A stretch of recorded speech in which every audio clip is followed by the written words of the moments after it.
Hello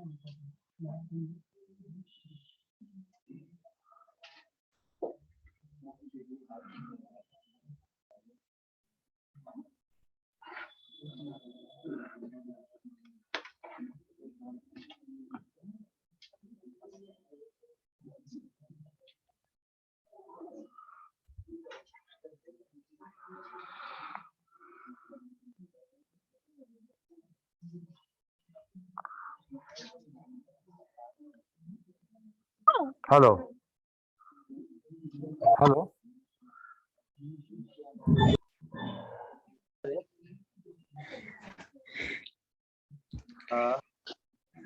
good evening. Good evening sir. Good evening sir. Good evening sir.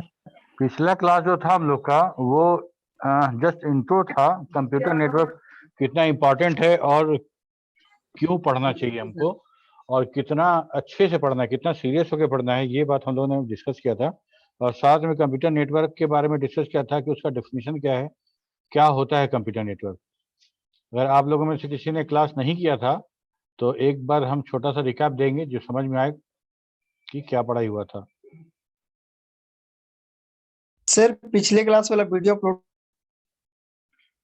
हाँ कर देंगे आजकल में। ओके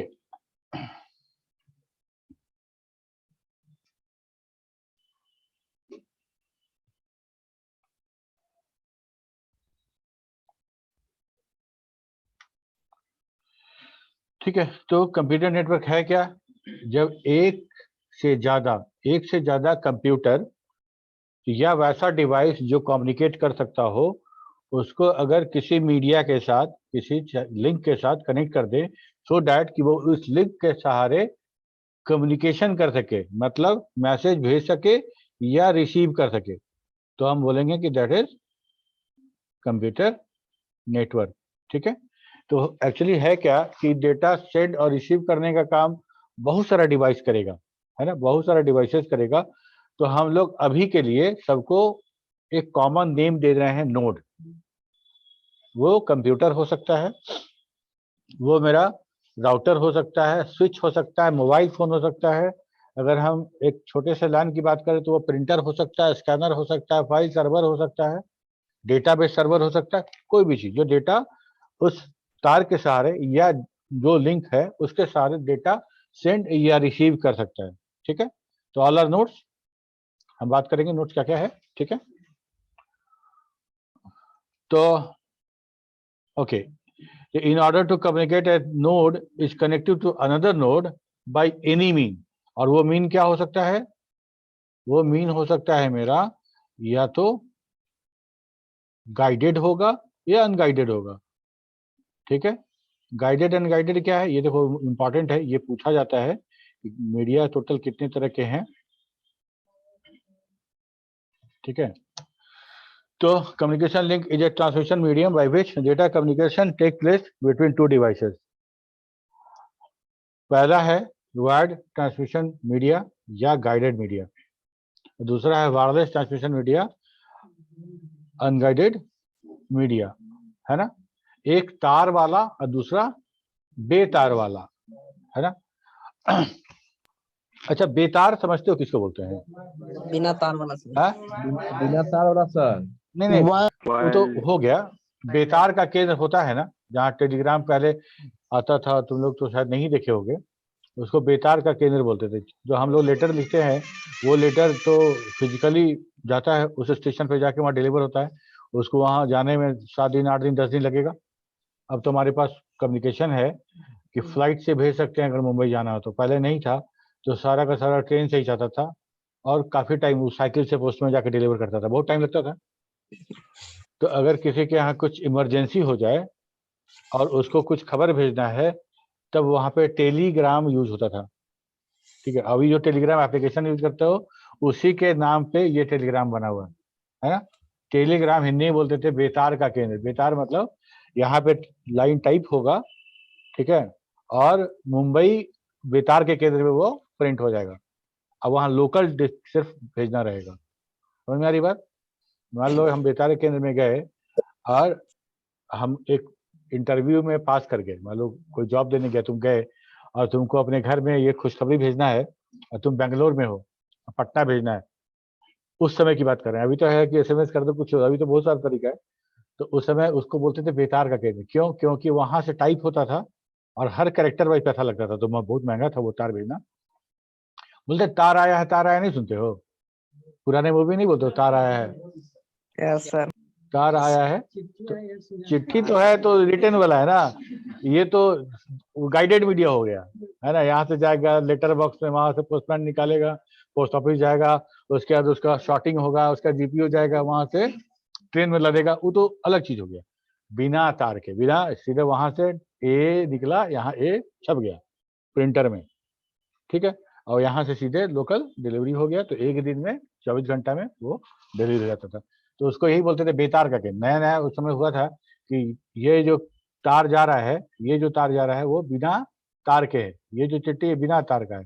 तो उसका नाम ही पड़ गया था वायरलेस, को हिंदी में बोलते थे बेतार, है ना। और उस ऑफिस को, ये जनरल पोस्ट ऑफिस होता है ना, जीपीओ, तो उस ऑफिस को जहाँ बेतार का चिट्ठी आता था या वहां से छोड़ा जाता था, उसको बेतार का केंद्र बोलते थे, ठीक है, टेलीग्राम ऑफिस। ओके, ये याद रहेगा, आइदर तार वाला या बेतार वाला, है ना। तार भी अलग अलग तरीके का है, जरूरी नहीं कि सब में कॉपर तार ही रहे, ठीक है। उसमें अगर एक हम लोग पढ़ेंगे ऑप्टिकल फाइबर, ठीक है, उसमें शीशा का तार रहेगा। ओके, तो वायर्ड एंड वायरलेस, ये दो तरह का ट्रांसमिशन मीडिया हमको मिलेगा। गाइडेड मीडिया क्यों बोलते हैं? इसलिए कि गाइडेड मीडिया में जो डेटा हम भेजते हैं वो उस वायर के अंदर गाइड होकर, मतलब अगर यहाँ से तुम्हारे साथ एक कनेक्शन है मेरे और तुम्हारे कंप्यूटर में, और वो तार वहां से घूम के तुम्हारे पास आ रहा है, तो मेरा ये तार, मेरा जो डेटा है उस तार के हिसाब से वॉइस वायर से घूम के तुम्हारे पास पहुंचेगा, ठीक है। अगर वो तार हमारे और तुम्हारे के बीच में ही कनेक्टेड है तो कोई तीसरा उसे डेटा नहीं ले सकता है, वो हमारा सारा का सारा डेटा उसी गाइडेड मीडिया के से गाइडेड होके जाएगा। अनगाइडेड इसलिए बोलते हैं कि हम गाइड नहीं कर सकते हैं, हम वाईफाई को, ब्लूटूथ को, रेडियो वेव को गाइड नहीं कर सकते हैं। अगर हम यहाँ पे हॉटस्पॉट ऑन कर दें तो सबको मिलेगा, हम चाहे कि नहीं किसी को नहीं मिले, सिर्फ उसको मिले, तो ऐसा तो नहीं हो सकता है, वो सब रिसीव करेगा। तो कैसे करोगे बताओ? एक मिनट सर जिसको परमिशन देंगे ना वही ना करेगा। कनेक्ट नहीं है ना, कनेक्ट करने की बात नहीं कर रहे हैं। जैसे तुम सबको दिखेगा ना वो। हाँ यस सर। हिडन क्यों कर रहे हो? मतलब वहां तक पहुंच रहा है ना। हाँ यस सर यस। अब हम आंख बंद कर लें तो हम नहीं ना मानेंगे कि यहाँ अंधेरा है, समझ रहे बात को? तो है उपाय बहुत सारा है, लेकिन मेरा क्या कहना है कि हम अगर यहाँ से हॉटस्पॉट ऑन कर रहे हैं या ब्लूटूथ ऑन कर रहे हैं, तो ये जो वाईफाई, ये जो डेटा निकल रहा है मेरा, जो रेडियो वेव के रूप में, वो सबको मिलेगा, सबके पास जाएगा। और अलग बात है कि तुम अपने सिस्टम में उसको रिस्ट्रिक्ट कर दो, उसके सिस्टम में अलाउ रहे, अलग बात है, ठीक है। इसलिए कह रहे हैं कि इसको हम गाइड नहीं कर सकते हैं, ये अनगाइडेड है, ठीक है। तो अब टाइप ऑफ ट्रांसमिशन मीडिया देखो, गाइडेड की बात करेंगे हम तो ट्विस्टेड पेयर केबल का यूज करते थे पहले, फिर कोएक्सियल केबल आया, उसके बाद अभी ऑप्टिकल फाइबर आया।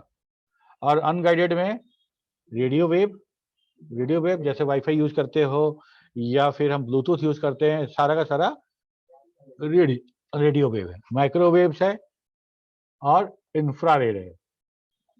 अगर पहले का मोबाइल तुमको याद होगा तो जब ब्लूटूथ नया आया था, ब्लूटूथ अभी इंट्रोड्यूस नहीं हुआ था, या कहो कि बहुत महंगा था, तो हर मोबाइल में डेटा ट्रांसमिशन के लिए इंफ्रारेड लगा होता था। कभी देखे हो? नहीं सर। No sir. नहीं देखे हो? तो होता क्या था ना कि IR इंफ्रारेड है, कि इंफ्रारेड के साथ अगर किसी डेटा को इनकोड कर दिया जाए, ठीक है, जैसे हम तार में भेजेंगे तो करंट भेजेंगे, तो करंट में डेटा इनकोड कर दिए तो भेज दिए, इनकोडिंग को पढ़ना है, डोंट वरी। तो अगर मान लो इंफ्रारेड में डेटा इनकोड हो जाए तो इंफ्रारेड LED से हम इंफ्रारेड बनाएंगे, भेजेंगे, ट्रांसमिट करेंगे, और दूसरी तरफ रिसीव करेंगे रिसीवर से, तो सारा डेटा ट्रांसफर हो जाएगा। तो हमको मान लो कोई फाइल ट्रांसफर करना है तुमको, तो हम अपना इंफ्रारेड, तुम्हारा इंफ्रारेड ऑन करेंगे और दोनों को इंफ्रारेड का एलईडी ऐसे छटा देंगे, ठीक है, और ओके करके हिलाएंगे नहीं, छोड़ देंगे थोड़ी देर, ये फाइल इस फाइल में, मोबाइल में ट्रांसफर हो जाएगा। अच्छा, एक और एग्जांपल, रिमोट यूज करते हो टीवी का, तो on off volume up down हम लोग जो करते हैं, कुछ ना कुछ तो रिमोट और टीवी के बीच कम्युनिकेशन हुआ ना, यस सर। वही है इंफ्रारेड, वही इंफ्रारेड। उसके आगे देखना एक एलईडी लगा रहता है, तो हर पुश पे इंफ्रारेड लाइट इमिट करता है। रेड लाइट तो पावर के लिए हो गया ना, उसमें जो हमको नहीं दिखेगा इंफ्रारेड, हम नहीं देख सकते हैं, उसका जो फ्रीक्वेंसी रेंज है, हाँ मोबाइल के कैमरा से देखोगे तो दिखेगा, मोबाइल के कैमरा से वो दिखेगा, लेकिन हम नंगी आंखों से नहीं देख सकते। ठीक है, माइक्रोवेव मतलब एक बहुत ज्यादा फ्रीक्वेंसी का एक रेडियो वेव, जिसका फ्रीक्वेंसी किलो हर्ट्ज में है, मेगा हर्ट्ज में है, गीगा हर्ट्ज में है, दैट इज अ माइक्रोवेव। ठीक है, जितना हम लोग टेलीफोन में बात करते हैं वो सारा का सारा मेरा माइक्रोवेव रिसीवर होता है। रेडियो वेव समझिए क्या?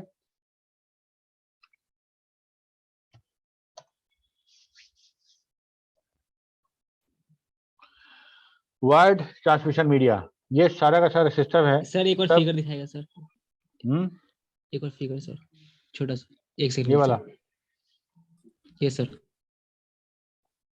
ठीक है,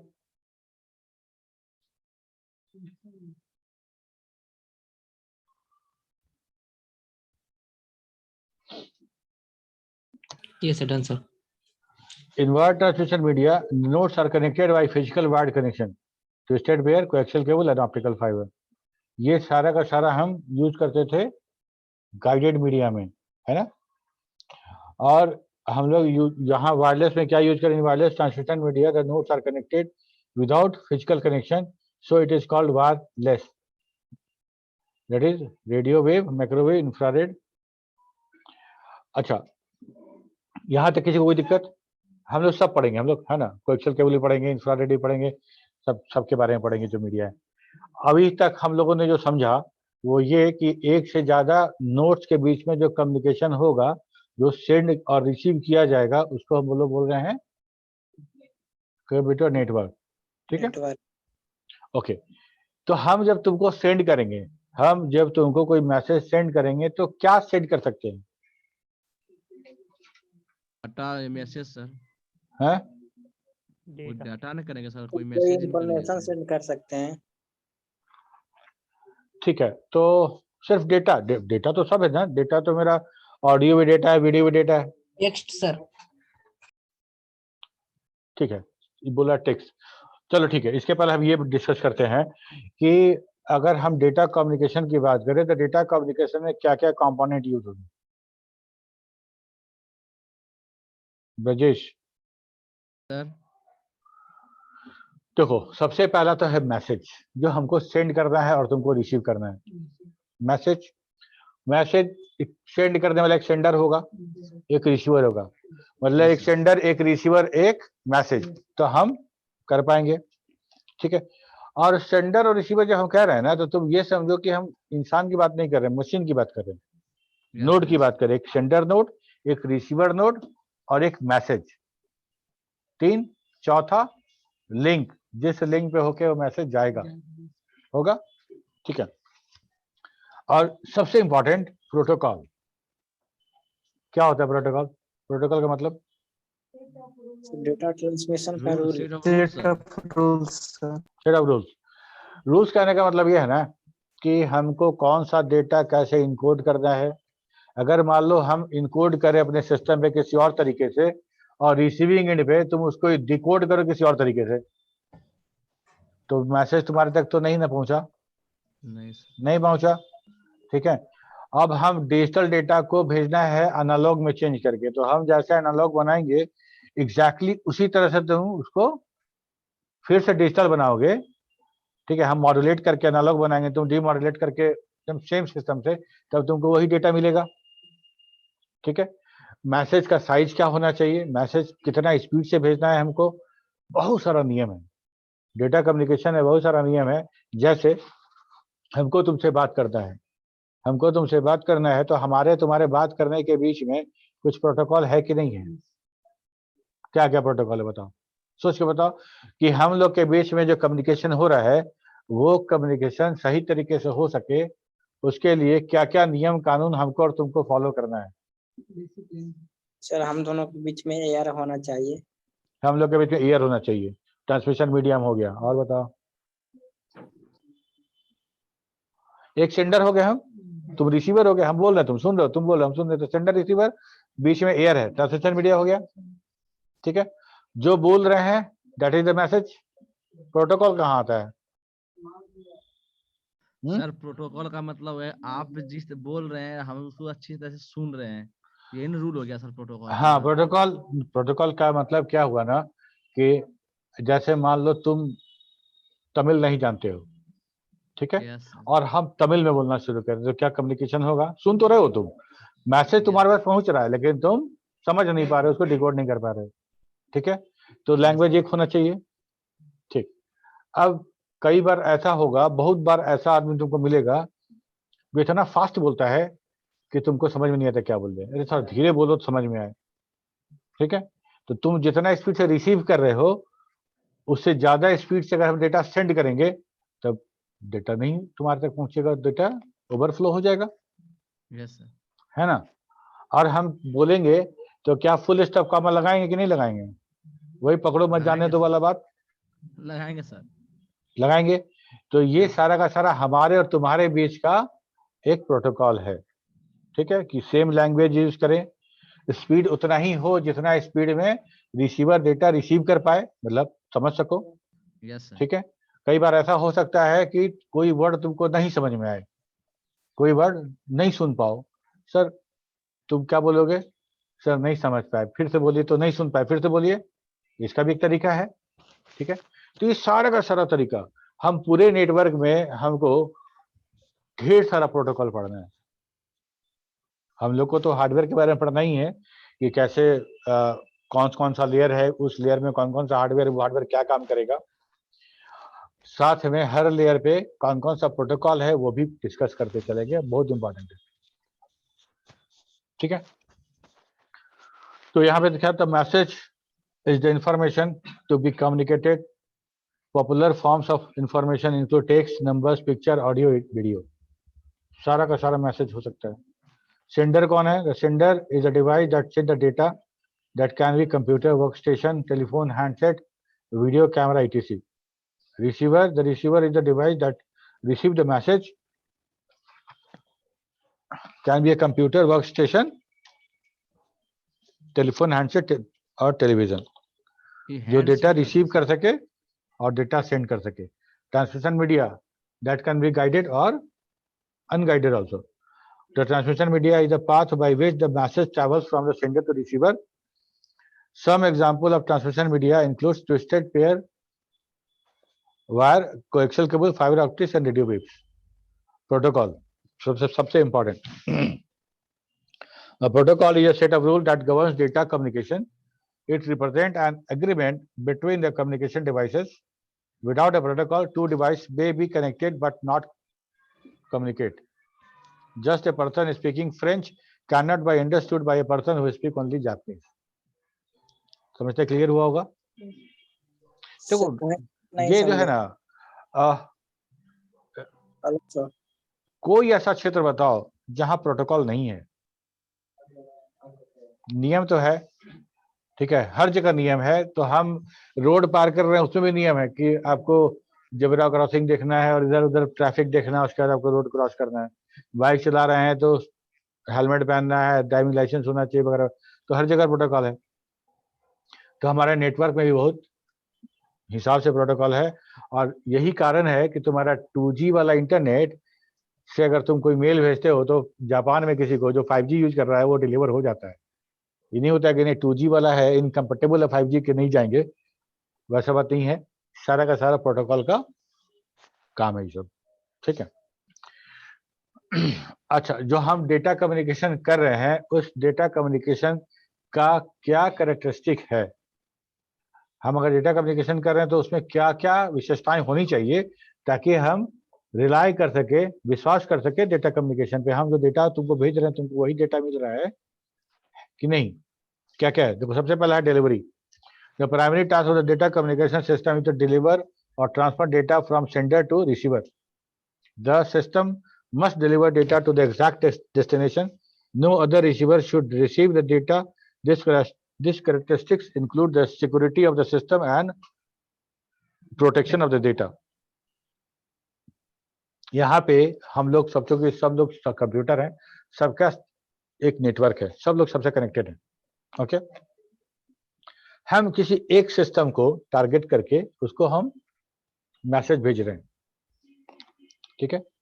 अगर वो मैसेज हो सकता है ना कि हम अगर तुमको मैसेज भेज रहे हैं तो ये तुम्हारे लिए है, बाकी क्यों देखे उसको, बाकी के लिए नहीं है, ठीक है। तो एनी हाउ वो मैसेज सिर्फ तुमको विजिबल होना चाहिए, किसी और को नहीं, किसी और को नहीं होना चाहिए। तो हम तब हम उस पर विश्वास कर पाएंगे कि भाई ये डिलीवरी सिस्टम ठीक है। सबसे पहला जो कैरेक्टरिस्टिक है डेटा कम्युनिकेशन का वो ये कि डिलीवरी सही व्यक्ति को होना चाहिए और किसी को नहीं होना चाहिए। सही सिस्टम पर डिलीवरी हो, किसी और को नहीं हो, यह बहुत बड़ा सिक्योरिटी रीजन है। दूसरा है एक्यूरेसी। अच्छा, कभी देखे होंगे कि फोन से बात कर रहे हो तो कुछ नॉइज आ रहा है बीच में गड़गड़ गड़गड़ उधर से, कभी फोन में कुछ गड़बड़ हो या तुम किसी बहुत बड़ा स्टेबलाइजर या ट्रांसफार्मर के पास खड़े हो, कुछ इसी तरह का नॉइज आ रहा है, ठीक है। अगर उस तरह का नॉइज आएगा तो हमको दिक्कत होगा ना सुनने में, क्या बोल रहे हैं, हमको प्रॉब्लम होगा, कठिनाई होगी हमको। अगर यही नॉइज इलेक्ट्रिक पल्स के रूप में उस तार पे किसी तरह से इंकर्ड हो जाए, जो मैसेज हम तुमको भेज रहे हैं, तो क्या मैसेज तुम तक ठीक ठाक पहुंच पाएगा? सर यहाँ तो हम कान में सुन के समझ रहे हैं ना कि क्या नॉइज है और क्या डेटा है, तो हम तो फिल्टर कर लेंगे दिमाग से, ठीक है। लेकिन अगर एक वायर पे हम एक डेटा भेज रहे हैं, उसके साथ नॉइज भी मिक्स हो गया, तो उस सिस्टम पे तुमको क्या मिलेगा? कंप्लीट डेटा चेंज मिलेगा। डेटा 010101 भेज रहे थे, यहाँ 101001 हो गया, डेटा चेंज हो गया ना। तो हमको क्या चाहिए कि डेटा एक्यूरेट होना चाहिए, डेटा जो डिलीवर करें हम, तो एक्यूरेसी शुड बी मेंटेन, ठीक है। The data communication system must deliver data to the receiver without being altered or damaged. The receiver should receive the exact same data which was sent by the sender. ठीक है, the accuracy must be maintained. Okay.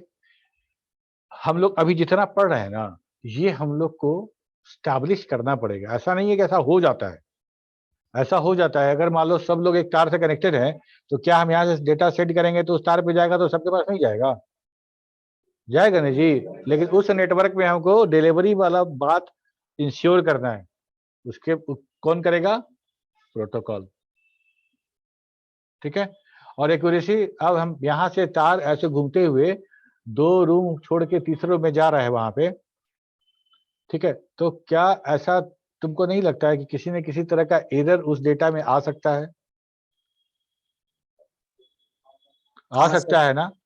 AC है, AC के अंदर जो compressor लगा हुआ है, that is electromagnetic, ठीक है, उसके अंदर से बहुत ज्यादा ईएमएफ क्रिएट होता है, that will induce another voltage, ठीक है। वो तुम लोग अच्छा बीएसआईडी में है जो हम लोग पढ़ते हैं ना, इंडक्टर, ठीक है। एक कॉइल है, कॉइल के अगल बगल अगर कोई मैग्नेटिक इफेक्ट आता है ईएमएफ, तो उस कॉइल में इलेक्ट्रिसिटी प्रोड्यूस हो जाता है, ठीक है।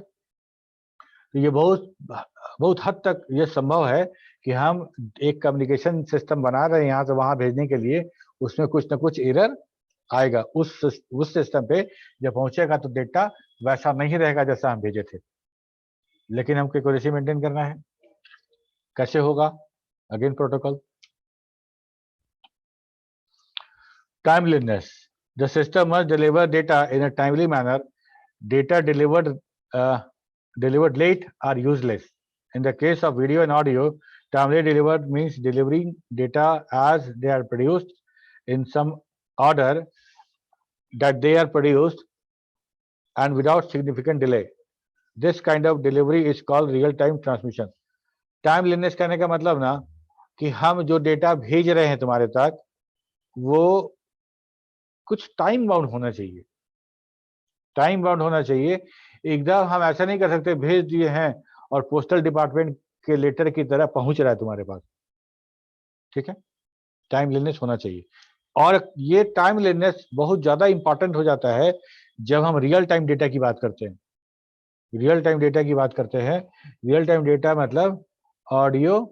अच्छा, ऐसा कभी तुम लोग इनकाउंटर हुआ है प्रॉब्लम कि तुम यूट्यूब पे या कोई वीडियो तुम देख रहे हो, कोई वीडियो तुम देख रहे हो और बीच में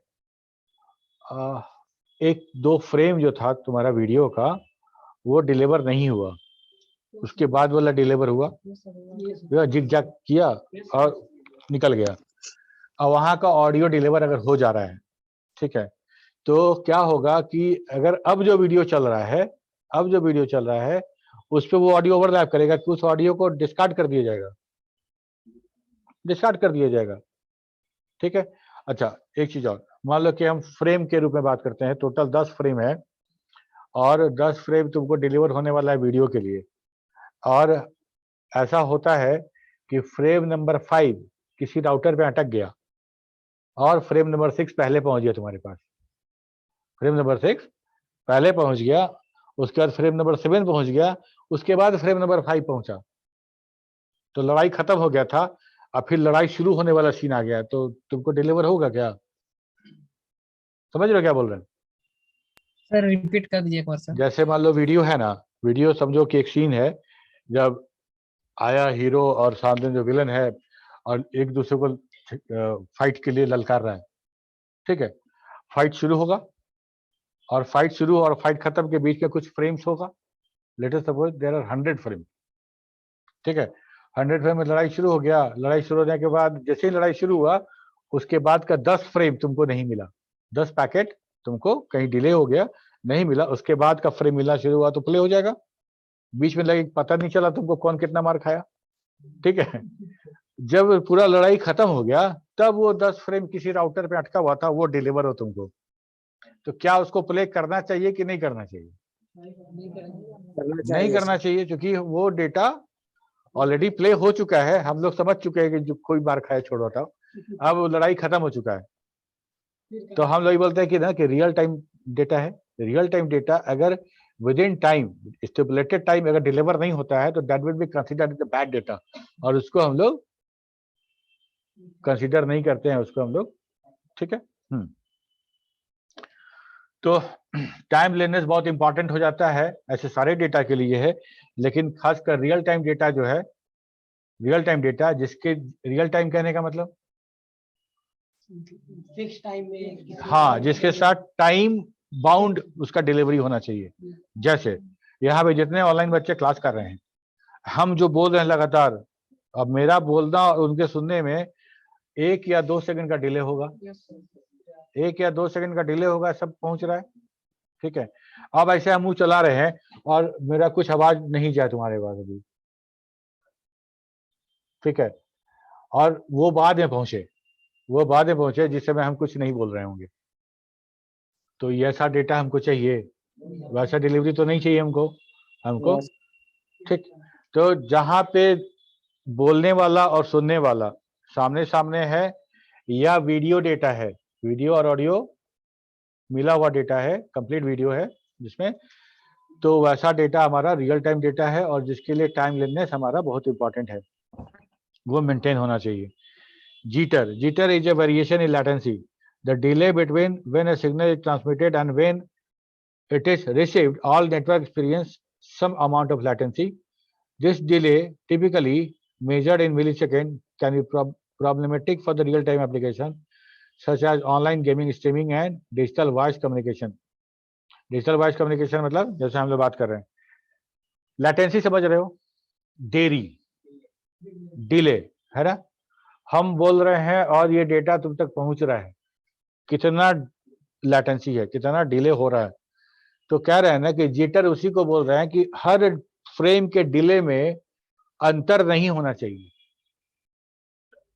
अंतर नहीं होना चाहिए।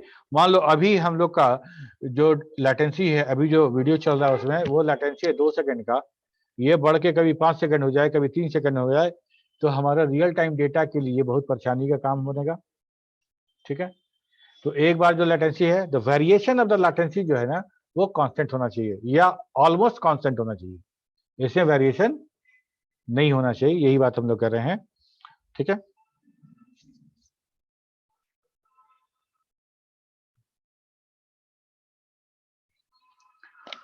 Basic character of computer network, ये तो हमारा डेटा ट्रांसमिशन का कैरेक्टरिस्टिक हो गया, फंडामेंटल कैरेक्टरिस्टिक है 4। ठीक है, इसके पहले वाला मैसेज था कंपोनेंट। अब यहाँ बात करते हैं कि कंप्यूटर नेटवर्क का क्या क्या कैरेक्टरिस्टिक है, समझो बात को। डेटा कम्युनिकेशन, जो डेटा की बात कर रहा था, और डेटा कम्युनिकेशन कैसे हो रहा था? डेटा कम्युनिकेशन हो रहा था एक इंफ्रास्ट्रक्चर पे, उस इंफ्रास्ट्रक्चर को हम लोग बोल रहे हैं दैट इज कंप्यूटर नेटवर्क, है ना। कंप्यूटर नेटवर्क और डेटा कम्युनिकेशन, ठीक है, दोनों में थोड़ा सा अंतर है, वो ये समझो, कंप्यूटर नेटवर्क तब हम बोलेंगे जब कंप्यूटर एक नेटवर्क में जुड़ा हुआ है, that is the computer network, और डेटा कम्युनिकेशन उस आर्किटेक्चर पे, उस इंफ्रा पे होने वाला कम्युनिकेशन है। ठीक है, तो कम्युनिकेशन कैसा चाहिए हमको? वो डिलीवरी होना चाहिए उसी को जिसको हम भेजे थे। ठीक है, ये कम्युनिकेशन का डिमांड है, कम्युनिकेशन की डिमांड है। और हमारा जो नेटवर्क है वैसा नहीं है, नेटवर्क में क्या है ना कि सब तार इसी से घूम के जुड़ा हुआ है सबसे, नेटवर्क ऐसा है। लेकिन कम्युनिकेशन का डिमांड ये है कि हमारा कम्युनिकेशन डिलीवरी एक्यूरेट होना चाहिए, एक्यूरेसी मेंटेन होना चाहिए, टाइमलीनेस होना चाहिए, जिटर होना चाहिए, ये हो गया, हमको ऐसा चाहिए। ठीक है, अब तुम्हारा मान लो तुम अब नेटवर्क की बात करें कि नेटवर्क कैसा होना चाहिए, नेटवर्क का कैरेक्टरिस्टिक क्या होना चाहिए? सबसे पहले fault tolerance. Fault tolerance means the ability to continue working despite of all small failure. छोटा छोटा फेलियर पे मेरा पूरा का पूरा नेटवर्क अगर ठप हो जाए, ऐसा तो नहीं होना चाहिए। सब सिस्टम कनेक्टेड है, कोई एक सिस्टम खराब हो गया तो क्या सारा नेटवर्क खराब हो जाना चाहिए? नहीं होना चाहिए। अब जियो का कोई एक टावर डाउन हो जाए मान लो, तो क्या पूरा पटना में बात नहीं होगा? ऐसा नहीं होना चाहिए। तो फॉल्ट टॉलरेंस बहुत बड़ा जो कैरेक्टरिस्टिक है वो ये है। और फॉल्ट टॉलरेंस, अगर कभी कोई फॉल्ट आया तो सर्विसेज का ensure no loss of services, service loss नहीं होना चाहिए। कैसे मेंटेन करेंगे? हाँ, लेकिन एक बात और है, बहुत मेजर फॉल्ट होने पे सर्विस का लॉस होता है। कभी कभी ऐसा नहीं है कि कुछ ऐसा हुआ कि इंटरनेट बंद हो गया, घंटा 2 घंटा तक इंटरनेट चल ही नहीं रहा है, होता है ना। ठीक है, लेकिन छोटा मोटा फॉल्ट पे ये काम नहीं होना चाहिए, उतना फॉल्ट वो सिस्टम टॉलरेट करने लायक होना चाहिए। ठीक है, क्यों? क्योंकि पता है क्यों? क्योंकि हम ऐसा सिस्टम बना ही नहीं सकते हैं जो हमेशा 0 फॉल्ट पे रहे, थोड़ा तो फॉल्ट होगा। ठीक है, तो हमको सिस्टम ऐसा डिजाइन करना है, नेटवर्क ऐसा डिजाइन करना है जो छोटे मोटे फॉल्ट को टॉलरेट कर दे और काम एज इट इज करता रहे। स्केलेबल होना चाहिए। स्केलेबल कहने का मतलब कि मेरे अभी नया नया स्टार्टअप किए थे तो 10 सिस्टम का नेटवर्क था मेरे ऑफिस में। ठीक है, बाद में हम बड़े हो गए, मेरा कंपनी बड़ा हो गया, अब 50 सिस्टम लगाना है। ठीक है, तो ऐसा हो गया कि हम पहले घर बनाए थे और हम बोले उसको कि अब इसके एक फ्लोर और बना दो, तो बोला कि ऐसा का है, आप बोले नहीं थे पहले, तो हम तो छत ऐसा नहीं बनाए हैं उस पर एक फ्लोर और बन सके। तो आप बताते हैं कि फ्लोर ऐसा बनेगा, एक फ्लोर और बनाना है, तो हम छत वैसा बनाए होते, तो स्केलेबल नहीं हुआ। तो हमको नेटवर्क ऐसा चाहिए, नेटवर्क कैरेक्टरिस्टिक ऐसा है कि वो स्केलेबल होना चाहिए कि हम जब नेटवर्क को एक्सपैंड करना चाहें तो एक्सपैंड कर सके, मतलब और कंप्यूटर जोड़ना चाहें नेटवर्क में, और तार और कंप्यूटर जोड़ना चाहें तो हम वो जोड़ पाए। अभी 10 था, कल 20, परसों 50। और इतना करने के बाद भी after growing also performance should not suffer, उस नेटवर्क का जो परफॉर्मेंस है वो सफर ना करे। समझ रहे बात को? तो वह ये स्केलेबल हो गया। Quality of services, quality of service QoS refers to the ability to set priority and manage data traffic and reduce data loss, delay etc. हमको अभी हम लोग बात किए ना डिलीवरी का, टाइम एनालिसिस का, जिटर का, ये तो था डेटा कम्युनिकेशन का मांग था, है ना। डेटा बोला कि नहीं हमको ये सब मिलेगा तो हम जाएंगे नेटवर्क पे, तो नहीं जाएंगे। ठीक, तो नेटवर्क बोला कि देखो हम फॉल्ट टॉलरेंट हम देंगे, थोड़ा बहुत फॉल्ट में हम मना नहीं करेंगे तुम्हारे काम को। स्केलेबल भी हम हैं, जब जरूरत पड़े तो हमको तुम ऐड कर सकते हो। क्वालिटी ऑफ सर्विसेज भी हम तुमको प्रोवाइड करेंगे, तुमको किस टर्मिनल को प्रायोरिटी देना है हम उसको प्रोवाइड कराएंगे वो। ठीक है, डेटा लॉसेस जो होने वाला है उसको हम रिड्यूस करने में तुम्हारा मदद करेंगे, जो डिले होगा उस डिले में भी हम तुम्हारा काम करेंगे। ये सब जो सर्विसेज है उसका क्वालिटी तुमको मिलेगा। ठीक है, ये नेटवर्क बोलता है। सिक्योरिटी मतलब security is the ability to prevent unauthorized access, misuse और forgery. It is the ability to provide confidentiality, integrity और अवेलेबिलिटी। सिक्योरिटी भी होना चाहिए। अगर डेटा हम तुमको भेज रहे हैं, जैसे वहां बोले थे कि डिलीवरी होना चाहिए उसी पर्सन को जिसको हम भेज रहे हैं, तो यहाँ भी वही बात है कि सिक्योरिटी भी मेंटेन होना चाहिए। और ये सारा का सारा कैरेक्टरिस्टिक है नेटवर्क का। नेटवर्क वो इंफ्रास्ट्रक्चर जिसपे डेटा कम्युनिकेशन होता है। ठीक है, अच्छा अभी समराइज कर रहे हैं कि अभी हम लोग आज के डेट में क्या पढ़े। आज हम लोग पढ़े, सबसे पहले पढ़े कंपोनेंट ऑफ द मैसेज। उसके पहले हम लोग पढ़े थे मीडिया, है ना, गाइडेड और अनगाइडेड। गाइडेड दो तरह का मीडिया है जो चैनल होगा। उसके बाद जो मैसेज भेजने वाले हैं उसमें क्या क्या इन्वॉल्व होगा, तो sender, receiver, message, communication link and कुछ नियम कानून, प्रोटोकॉल। ठीक है, अब डेटा कम्युनिकेशन होगा तो डेटा कम्युनिकेशन में कैरेक्टरिस्टिक क्या होगा, तो उसमें क्या होगा, डिलीवरी होगा, एक्यूरेसी होगा, टाइम एनालिसिस होगा, जिटर होगा।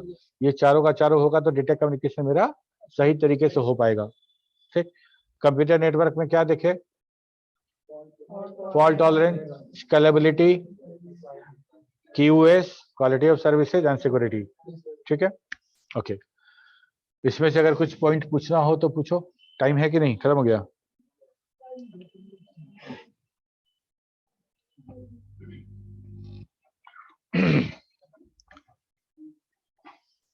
कुछ सवाल है तो पूछो। क्या फिल्टर, सर एक जीटर बताए ना सर। जीटर में हम लोग बात किए ना कि जो डिले है, मतलब पहला फ्रेम और दूसरा फ्रेम के बीच में 1 माइक्रोसेकंड का डिले है, तो दूसरा और तीसरा फ्रेम के बीच में 5 माइक्रोसेकंड का डिले नहीं होना चाहिए।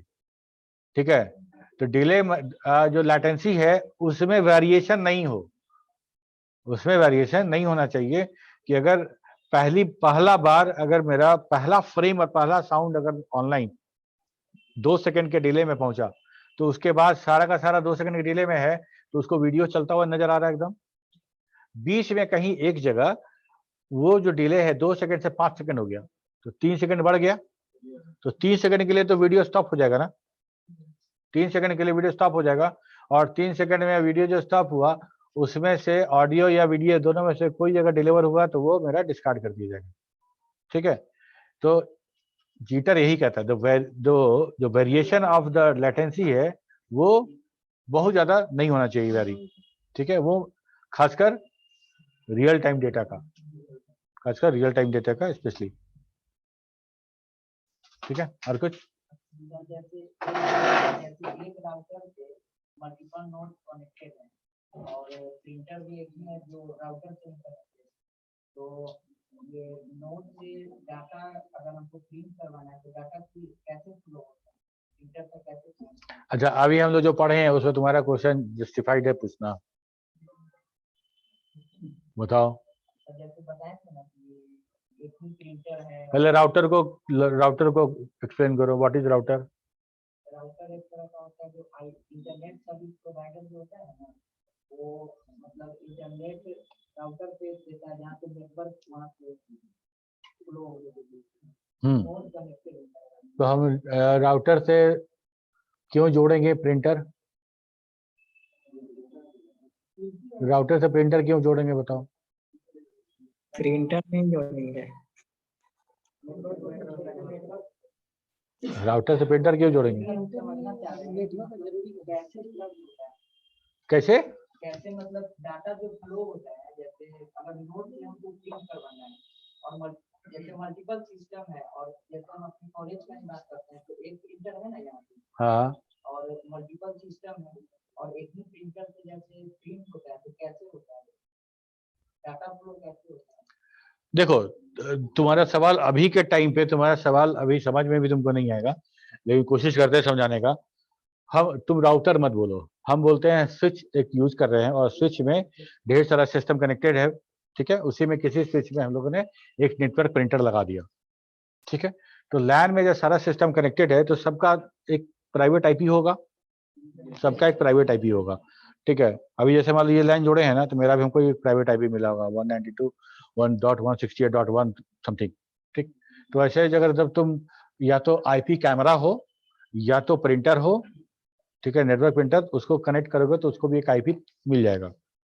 तो हमको यहाँ जैसे एमएस वर्ड का कोई इंस्टॉल कोई प्रिंट करना है हमको, तो ऐड प्रिंट में पूछेगा हमको कि लोकल प्रिंटर या नेटवर्क प्रिंटर, तो हम बोले नेटवर्क प्रिंटर, तो हमसे आईपी एड्रेस मांगेगा उस प्रिंटर का, ठीक है। तो हम आईपी एड्रेस देंगे, प्रिंटर का दे देंगे, ठीक है। वो प्रिंटर मेरा यहाँ पे इंस्टॉल हो गया, उसका ड्राइवर हो गया। तो अब जब हम प्रिंट में जाएंगे ना, तो हमको जो लोकल प्रिंटर है जो मेरे सिस्टम से डायरेक्ट जुड़ा हुआ है, और नेटवर्क प्रिंटर दोनों आएगा, दोनों में से एक प्रिंटर सिलेक्ट करना पड़ेगा हमको, ओके कर देंगे, ओके कर देंगे, ओके कर देंगे तो मेरा वो प्रिंट हो जाएगा। प्रिंटर का आईपी मतलब चेंज हो जाता है, जैसे वहाँ पे जानना होता है ना कि नेटवर्क प्रिंटर है तो हाँ। आईपी हम देते हैं फिर प्रिंटर का, तो वो फिक्स होता है कि बार बार फिर आईपी का चेंज होता है? नहीं, अगर मान लो तुम प्रिंटर को वहां से निकाल कहीं और लगोगे कहीं, तब उसका आईपी चेंज हो जाएगा, तब उसका आईपी चेंज हो जाएगा, ठीक है।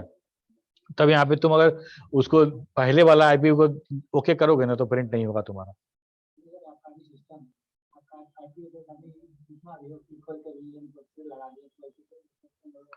हाँ, चेंज हो जाएगा, चेंज हो जाएगा। इतना ही नहीं, जो हमको आईपी मिलता है डीएचसीपी सर्वर से, उसको भी ऑफ ऑन कर दोगे एक बार, तो सारा का सारा नेटवर्क रीसेट हो जाएगा, तब भी आईपी चेंज हो सकता है मेरा, ठीक है।